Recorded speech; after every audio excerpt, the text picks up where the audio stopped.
காலம் இனி செல்லாது மனந்திரும்பு, கர்த்தர் வரும் காலம் இது மனந்திரும்பு, நியாய தீர்ப்பின் நாள் சமீபம் மனந்திரும்பு, நித்திய வாழ்வில் பங்கு பெற மனந்திரும்பு, திரும்பிடு திரும்பிடு மனம் திரும்பிடு, நிலைத்திரு நிலைத்திரு அவரில் நிலைத்திரு, இயேசு வருகிறார் வேகம் வருகிறார், மேகம் சூழ நியாயம் தீர்க்க ராஜன் வருகிறார், இயேசு வருகிறார் வேகம் வருகிறார், மேகம் சூழ நியாயம் தீர்க்க ராஜன் வருகிறார். கிறிஸ்துவுக்குள் மிகவும் பிரியமான என் அன்பு சகோதர சகோதரிகளே, இனி வரும் நாட்களில் சம்பவிக்க போகிற காரியங்கள் என்ன என்பதை குறித்து நாம் வேத புஸ்தகத்திலிருந்து சில காரியங்களை தியானிக்க போகிறோம். வெளிப்படுத்தல் 14:15 நாம் வாசிக்கும் பொழுது, பூமியின் பயிர் முதிர்ந்தது, அறுக்கிறதற்கு காலம் வந்தது என்று வேதத்தில் எழுதப்பட்டிருக்கிறத நம்ம பார்க்கிறோம். வெளிப்படுத்தல் 11:18 நீங்கள் பார்த்தீங்க அப்படின்னா, நியாயத்தீர்ப்பு அடைவதற்காகவும் பலனை கொடுப்பதற்காகவும் ஆண்டவராகிய இயேசு கிறிஸ்து மறுபடியும் வருகிறார் என்று சொல்லி வேதத்தில் எழுதப்பட்டிருக்கிறத நம்ம பார்க்கிறோம். இது கடைசி காலம். வெளிப்படுத்தலை வாசிக்கும் பொழுது 10:6 கூட அங்கே பார்க்கிறோம், இனி காலம் செல்லாது என்பதாக வேதத்தில் பார்க்கிறோம். அவருடைய வருகை மிகவும் சமீபமாய் வந்திருக்கிறது அப்படின்னு சொல்லி நம்ம பார்க்கிறோம். ஸோ இப்போ இனி சம்பவிக்க போகிற காரியங்கள் என்ன என்பதை எனக்கு தேவனாகிய கர்த்தர் கற்றுக் கொடுத்த, நான் அநேகருக்கு கற்றுக் கொடுத்த சில காரியங்களை உங்களோடு கூட நான் பகிர்ந்து கொள்ள வேண்டும் என்று விரும்புகிறேன். எதற்கு அடுத்து என்ன நடக்கும் என்பதை குறித்து நம்ம தியானிக்க போகிறோம். முதலாவது வந்து பார்த்தீங்க அப்படின்னா, ஆண்டவராகிய இயேசு கிறிஸ்து சொல்லி போனார். இதோ யோவான் 14ஆம் அதிகாரம் அதில் 1-3 வசனங்களில், உங்கள் இருதயம் கலங்காமல் இருப்பதாக, தேவனிடத்தில் விசுவாசமாயிருங்கள், என்னிடத்திலும் விசுவாசமாயிருங்கள் அப்படின்னு சொல்லிட்டு அவர் சொல்கிறாரு. உங்களுக்காக நான் ஒரு ஸ்தலத்தை ஆயத்தம் பண்ண போகிறேன். நான் அங்கே போய் ஆயத்தம் பண்ணிட்டு நான் மறுபடியும் வந்து உங்களை என்னிடத்தில் கூட்டிக் கொண்டு போவேன் என்று கர்த்தர் சொன்னார். அப்போ முதலாவது நடக்க போகிற ஒரு காரியம் என்ன அப்படின்னா, இயேசு மத்திய வானத்திற்கு திரும்புவார் என்பதாக வேதத்தில் வாசிக்கிறோம். பூமிக்கு வரமாட்டார். ரகசிய வருகை என்று ஒன்று இருக்கிறது, பகிரங்க வருகை என்று இருக்கிறது. அதை சிலர் ஒத்துக்கொள்வதில்லை. சரி, தேவனாகிய கர்த்தர் நமக்கு கற்றுக் கொடுத்த சில காரியங்களை நாம் என்ன செய்கிறோம், மற்ற ஜனங்களுடைய பிரயோஜனத்திற்காக இதை சொல்லுகிறோம். ஸோ இந்த ரகசிய வருகை என்பது அங்கே பார்த்தீங்கன்னா, ஆண்டவராகிய இயேசு கிறிஸ்து சொல்லி போனது போலவே ஆண்டவராகிய கர்த்தர் மறுபடியும் வருவார் என்பதாக வேதத்தில் பார்க்கிறோம். ஆண்டவராய் கர்த்தர் பூமியிலேருந்து எடுத்துக்கொள்ளப்படும் பொழுது அங்கே பார்த்தீங்கன்னா, தேவதூதர்கள் அவங்கள பார்த்து சொன்னாங்களே, அப்போஸ்தலர் 1:9-11, கலிலேயராய மனுஷரே, ஏன் வானத்தை அண்ணாந்து நோக்கி பார்த்து கொண்டிருக்கிறீர்கள்? உங்கள் நடுவிலிருந்து இயேசு எப்படி வானத்துக்கு எழுந்தள்ளி போனாரோ அப்படியே மறுபடியும் வருவார் என்று எழுதப்பட்டிருக்கிறத நம்ம பார்க்க முடியும். ஸோ ஆண்டவராக இயேசு கிறிஸ்து என்ன செய்ய போகிறார், இந்த ரகசிய வருகையில் மறுபடியும் வரப்போகிறார். 1 தெசலோனிக்கர் 4ஆம் அதிகாரத்தில் நம்ம பார்க்கும் பொழுது 16-17 வாசிக்கும் பொழுது பைபிளில் பார்க்குறோம், கர்த்தருக்குள் நித்திரை அடைந்தவர்கள் உயிரோடு கூட எழுந்திருப்பாங்க. எல்லாரும் கிடையாது. அதுக்கப்புறம் அங்கே பார்த்தீங்கன்னா, உயிரோடு இருக்கிற நாமும் அவருக்கு எதிர்கொண்டு போக, வானத்தில் அவரை சந்திப்போம். மத்திய ஆயத்தில் 3ஆம் வானத்திலிருந்து, சியோன் என்று சொல்லப்படுகிற இடத்திலிருந்து வட திசையில் உள்ள சியோன் பர்வதம் அப்படிங்கிறத பார்க்குறோம். அங்கே தான் தேவாதேவன் இருக்கிறார், அங்கே தான் ஆண்டவர் இருக்கிறார். ஸோ அங்கேருந்து என்ன செய்கிறார், ஆண்டவராகிய கர்த்தர் நம்ம காண்கிற வானத்திற்கு வருகிறார். நாம் இங்கிருந்து எதிர்கொண்டு போய் அவரோடு கூட என்றென்றைக்கும் நித்திய காலமாய் நாம் என்ன செய்ய போகிறோம், தங்க போகிறோம் என்பதாக வேதத்தில் நம்ம வாசிக்கிறோம். அப்போ இயேசு கிறிஸ்து மத்திய ஆகாயத்தில் வருவதற்கு முன்பாக நம்மை நாமே ஆயத்தப்படுத்த வேண்டும். கர்த்தர் ஆயத்தம் பண்ணின ஒரு ஸ்தலத்திற்கு ஆயத்தம் இல்லாத ஒரு மனிதன் அங்கே போக முடியாது என்பதாக நம்ம பார்க்கிறோம். ஸோ அப்போ நம்ம என்ன செய்யணும் அப்படின்னு கேட்டிங்கன்னா, ஆண்டவருடைய வருகைக்கு ஆயத்தமாக்கப்பட வேண்டும், ஆயத்தம் அடையணும். ஆமோஸ் 4:12 பார்க்கிறோம், உன் தேவனாகிய கர்த்தரை சந்திக்கும்படி ஆயத்தப்படு. அப்போ ஆயத்தப்படணும் அப்படின்னு சொல்லி பார்க்குறோம். அப்போ இந்த சீக்ரெட் கம்மிங்கில் நம்ம ஆண்டவரோடு கூட என்ன செய்யணும், எடுத்துக்கொள்ளப்பட வேண்டும் அப்படிங்கிறத நம்ம பார்க்கிறோம். அப்போ தேவ ஜனங்கள் எடுத்துக்கொள்ளப்பட்டதுக்கு பிறகு அடுத்து நடக்கக்கூடிய காரியம் என்ன, அந்தி கிறிஸ்துவின் வருகை அப்படிங்கிறத நம்ம பார்க்கிறோம். அந்தி கிறிஸ்துவை குறித்து உங்களுக்கு தெரியும். அங்கே பார்த்தீங்கன்னா, ஆண்டவர் செய்கிற எல்லா காரியத்துக்கும் எகென்ஸ்டாக பண்ணுறவன் தான் ஆன்டி கிரைஸ்ட், அந்தி கிறிஸ்து என்பதாக பார்க்கிறோம். பிதா, குமாரன், பரிசுத்தாவியானவர் என்ற ஒரு திருத்துவத்தோடு இன்றைக்கு கிறிஸ்தவம் இருக்கிறது. தேவ ஜனங்கள் நாம் இருக்கிறோம். திருத்துவத்தை குறித்து நமக்கு தெரியும். பிதாவாகிய தேவன், குமாரனாகிய தேவன், பரிசுத்தாவியாகிய தேவன் என்று நமக்கு தெரியும். அதே போல் இந்த பிசாசையும் பார்த்தீங்க அப்படின்னா, அவனுக்கு ஒரு திருத்துவம் இருக்குது. அவன் என்ன வச்சிருக்கிறான் பாருங்க. அவனுடைய திருத்துவம் என்ன, வலு சர்ப்பம், அந்தி கிறிஸ்து கள்ள தீர்க்கதரிசிகள் என்பதாகும். ஸோ அப்போ அங்கே பைபிளில் நம்ம பார்க்குறோம், ஆண்டவரை ஏற்றுக்கொள்ளாத ஜனங்கள் அங்கே பார்த்தீங்கன்னாக்கும் அவங்கெல்லாம் அந்த ரகசிய வருகையில் எடுத்துக்கொள்ளப்பட முடியாது, அவங்கெல்லாம் கைவிடப்படுவார்கள். ஸோ அப்போ எப்படி இருக்கும் பாருங்கள், இங்கே எவ்வளவு கொடிய காலமாக இருக்கும். ஆண்டவர் பேசும்போதே மத்தேயு 24 அவர் ஆரம்பிக்கும் போதே முதல்ல சொன்னார், ஒருவனும் உங்களை வஞ்சியாதபடிக்கு எச்சரிக்கையாக இருங்கள் என்று கர்த்தர் சொன்னார். ஸோ அப்போ பைபிளில் நம்ம பார்க்கும் பொழுது அங்கே பார்த்தீங்கன்னா கள்ள கிறிஸ்துக்களும் கள்ள போதகர்களும் அங்கே பார்த்தீங்கன்னாக்கும் கள்ளத்தனமாய் தேவனுடைய காரியங்களை செய்யக்கூடிய ஜனங்கள் ஏராளம் பெருகியிருப்பார்கள். அங்கே பார்த்தீங்கன்னா அந்தி கிறிஸ்துவின் ஆவியை உடையவர்களும் அநேகர் இந்த பூமியில் இருந்து அவனுடைய ராஜ்யத்துக்காக ஒர்க் பண்ணிக்கிட்டு இருக்கிறத நம்ம பார்க்கிறோம். ஸோ இந்த அந்தி கிறிஸ்துவினுடைய ஆட்சி நடைபெறும் என்பதாக நம்ம பார்க்கிறோம். இந்த ஹோல் வேர்ல்டு, இந்த உலகம் முழுவதும் பார்த்தீங்கன்னா அந்தி கிறிஸ்துவனுடைய ஆட்சிக்கு கீழே இருக்கும் அப்படின்னு சொல்லி நம்ம பார்க்கிறோம். அங்கே பார்த்தீங்க அப்படின்னாக்கும் அங்கே என்னது ஹாஃப் பேக்டு கிறிஸ்டியன்ஸ் அப்படின்னு சொல்கிறோம் இல்லையா. எப்ராஹிம் திருப்பி போடப்படாத அப்பம், ஓசியா 7:8 நம்ம பார்க்கிறோம். கொஞ்சம் குறைய என்னை கிறிஸ்தவனாக்க விரும்புகிறாய், கொஞ்சமும் கிடையாது குறையும் கிடையாது, நிறைவாய் கிறிஸ்தவர்களாய் மாறணும். அன்றைக்கி ராஜா சொன்னார் இல்லையா, அகிரிப்பா ராஜா, கொஞ்சம் குறைய, கொஞ்சமும் இருக்கக்கூடாது குறையும் இருக்கக்கூடாது, நிறைவான இயேசுவின் பிள்ளைகளாய் நாம் என்ன செய்யப்பட வேண்டும், மாற்றப்பட வேண்டும். ஸோ அப்போ இப்படிப்பட்ட ஜனங்கள், கைவிடப்பட்ட ஜனங்கள் இந்த ஆட்சியில் கொடிய வேதனை அனுபவிக்கிறத நீங்கள் பார்க்க முடியும். அங்கே ஆண்டவரை ஏற்றுக்கொண்டு நடப்பதா, இல்லை இவனுடைய முத்திரையை வாங்கி கொண்டு இவன் சொல்வதை கேட்பதா என்றெல்லாம் பெரிய பயங்கரமான வேதனையான நாட்களாய் அந்த நாட்கள் காணப்படும் என்பதை நம்ம பார்க்கிறோம். அப்போ மூன்றாவது நம்ம பார்க்கக்கூடிய ஒரு காரியம் என்னென்னா, அவருடைய வருகைக்கு அடுத்தது நம்ம பார்க்கக்கூடிய ஒரு காரியம் என்னென்னா உபத்திரவ காலம். உபத்திரவ காலத்தை குறித்து மத்தேயு 24 முழுவதிலும் நிறையா எழுதியிருக்கிறது. 21, 22 நம்ம பார்க்கோம். இதுவரைக்கும் பூமி கண்டிராத ஒரு உபத்திரவம், ஒரு வேதனையின் நாட்கள் அந்த நாட்களில் காணப்படும் அப்படிங்கிறத பார்க்குறோம். யோவேல் 2:2 பார்க்குறோம், those days will be terrible என்று சொல்லப்பட்டிருக்கிறத நம்ம பார்க்குறோம். கைவிடப்பட்டவர்கள் அங்கே பார்த்தீங்கன்னா வஞ்சிக்கப்பட்டு அங்கே பார்த்தீங்கன்னா கொடிய உபத்திரவத்துக்குள்ளாக அவர்கள் கடந்து போக வேண்டிய நாட்கள் கடந்து வரும். மார்க் 13, 19, 20 பார்க்கிறோம். அந்த நாட்கள் குறைக்கப்படாவிட்டால் பூமி அதை தாங்கிக் கொள்ள முடியாது, அப்படிப்பட்ட நாட்களாக அந்த நாட்கள் காணப்படும் அப்படிங்கிறத நம்ம பார்க்கிறோம். ஆண்டவராக இயேசு கிறிஸ்து கூட இந்த பூமியில் இருக்கும்போது என்ன சொன்னார் பாருங்க, நான் தான் மேசியா, நான் தான் கர்த்தர், நான் தான் உங்கள் இரட்சகர் என்று இப்பொழுது நான் சொல்லுகிறேன், நீங்கள் இப்போ கேட்க மாட்டீங்க. ஆனால் எனக்கு பின் ஒருவன் வருகிறான், அவன் என்ன செய்வான், நான் தான் இயேசு அப்படின்னு சொல்லும்போது அந்தி கிறிஸ்துவை இயேசுவாக நினைத்து ஏற்றுக்கொள்ளக்கூடிய அநேக யூதர்கள் அந்த நாட்களே வஞ்சிக்கப்பட்டு போகிறத நம்ம பார்க்கிறோம். அந்த நாட்களில் கொடிய காலங்களாய், வஞ்சனையின் காலங்களாய் அந்த காலங்கள் இருக்கும். அங்கே பார்த்தீங்கன்னாக்கும் நம்ம இரத்த சாட்சியாய் மரித்தால் ஒழிய அங்கே பார்த்தீங்க அப்படின்னாக்கும் தேவனுடைய ராஜ்யத்தில் போவது கொஞ்சம் குறை ஆண்டவரை பற்றி தெரிஞ்சிருப்பாங்க, கொஞ்சம் குறைய வசனங்கள் வார்த்தைகள் எல்லாம் அறிந்திருப்பாங்க, ஆனால் முழுமையாக கர்த்தருக்கு ஒப்பு கொடுக்காமல் இருப்பாங்க. ஸோ இவங்கெல்லாம் கொடிய உபத்திரவம் பட வேண்டும். சிலர் ரத்தம் சிந்தி கூட தேவனுடைய ராஜ்யத்தில் சேர வேண்டிய சூழ்நிலை கூட ஏற்படலாம். ஏராளமான வார்த்தைகள் இருக்கிறது. நான் உங்களுக்கு மேலோட்டமாய் சில காரியங்களை சொல்லி கொண்டு போகிறேன். இந்த உபத்திரவ காலம் முடிந்ததற்கு பிறகு இயேசு கிறிஸ்துடைய 2வது வருகை வரும் என்பதை நாம் அறிந்து கொள்ள வேண்டும். பிரியமானவர்களே, வேத புஸ்தகத்தில் நம்ம பார்க்கும் பொழுது ஆண்டவராகிய இயேசு கிறிஸ்துடைய பாதங்கள் ஒலிவ மலையிலே நிற்கும் அப்படிங்கிறத பார்க்குறோம். ரகசிய வருகையில் மத்திய ஆகாயத்தில் அவரை பார்ப்போம். ஆனால் பகிரங்க வருகையில் இயேசுவின் கால்கள், அவருடைய பாதங்கள் ஒலிவ மலையிலே நிற்கும் என்பதாக சகரியாவில் எழுதப்பட்டிருக்கிறத நம்ம பார்க்கிறோம்.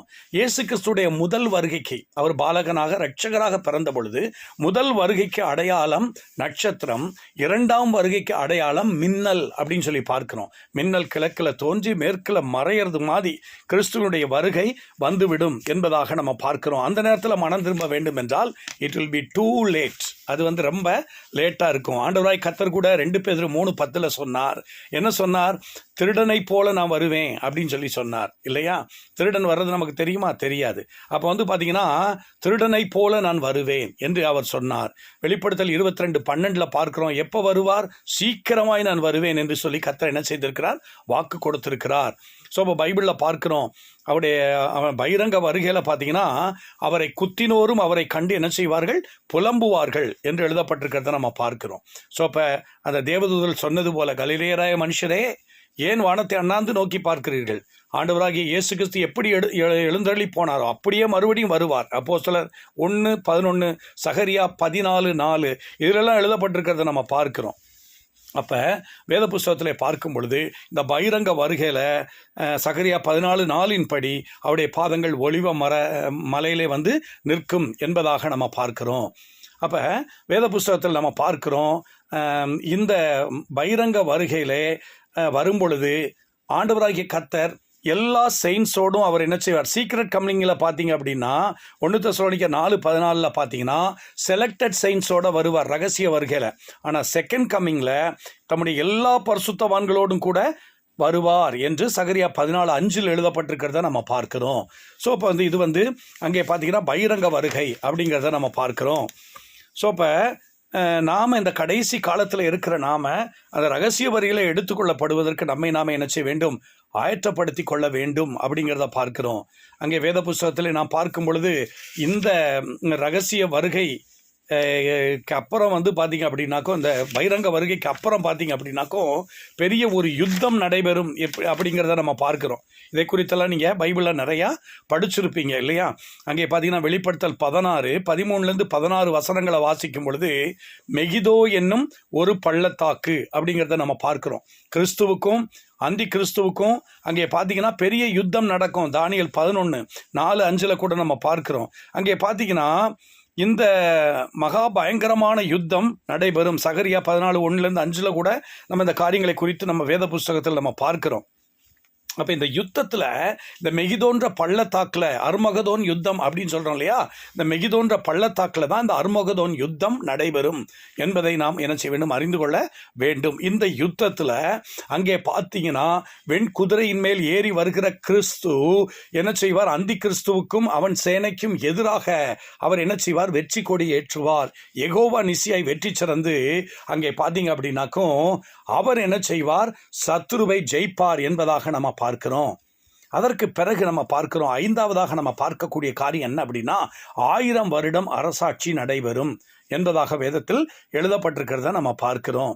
பிரியமானவர்களே, ஜனங்களை நியாயம் தீர்ப்பதற்கும் அங்கே பார்த்தீங்கன்னா அவர்களுடைய காரியங்களை செய்வதற்கும் ஆண்டவர் வர்றாரு. ஆனால் இந்த 1000 வருடம் அரசாட்சி அங்கே பார்த்தீங்கன்னாக்கும் அந்த 1000 வருடம் அரசாட்சி வந்து பாருங்க எப்படி தேவன் ஆளுகை செய்யும் பொழுது, ஆண்டவராக இயேசு கிறிஸ்து சிங்காசனத்தில் அமர்ந்திருக்கும் பொழுது எங்கும் சமாதானம் இருக்கிறத நீங்கள் பார்க்க முடியும். there will be peace. ஏன்னா வேத புஸ்தகத்திலே நம்ம பார்க்கிறோம் அந்த நாட்கள் எப்படிப்பட்ட நாட்களாக இருக்கும். உங்களுடைய பட்டயங்கள் எல்லாம் மண்வெட்டிகளாக என்ன செய்யப்படும், அடிக்கப்படும். ஈட்டிகள் எல்லாம் என்ன செய்யும், அரிவாள்களாக மாற்றப்படும். யுத்தம் மறக்கப்பட்டு போகும் என்று வேதத்தில் எழுதப்பட்டிருக்கிறத பார்க்கிறோம். மீகா 4:3-4 பார்க்கிறோம். ஏசாயா 2:4 பார்க்கிறோம். ஸோ அப்போ இங்கே பைபிளில் நம்ம பார்க்கும் பொழுது ஆண்டவராகிய கர்த்தர் உடைய அந்த நாட்களில் அந்த 1000 வருடம் அரசாட்சியில் அங்கே சமாதானம் உண்டாகும் அப்படிங்கிறத நம்ம பார்க்கிறோம். எருசலேம் அக்காலத்திலே முக்கியமான நகரமாக என்ன செய்யப்படும், தலைநகரமாக என்ன செய்யப்படும், மாற்றப்படும். இன்னைக்கு வந்து பார்த்தீங்க அப்படின்னா இஸ்ரவேலுக்கு கேபிட்டல் வந்து டெல்லவி அப்படின்னு சொல்லி பார்க்குறோம்.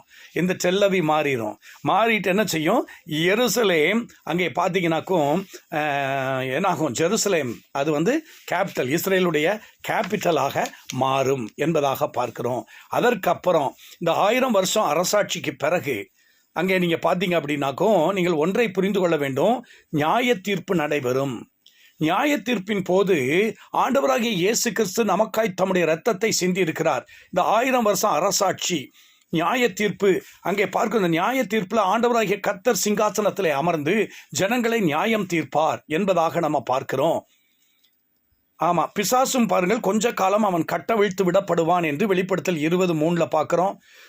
வெளிப்படுத்தல் 20:7-15 வசனங்கள் எல்லாம் நம்ம வாசிக்கிறோம். ஆனால் அங்கே பார்க்கும் பொழுது வேதத்திலே பார்க்கும் இந்த நியாய தீர்ப்பு என்று சொல்லும் பொழுது தானியேல் 7:10 நம்ம வாசிக்கிறோம். ரோமர் 14:12 நம்ம பார்க்கிறோம்.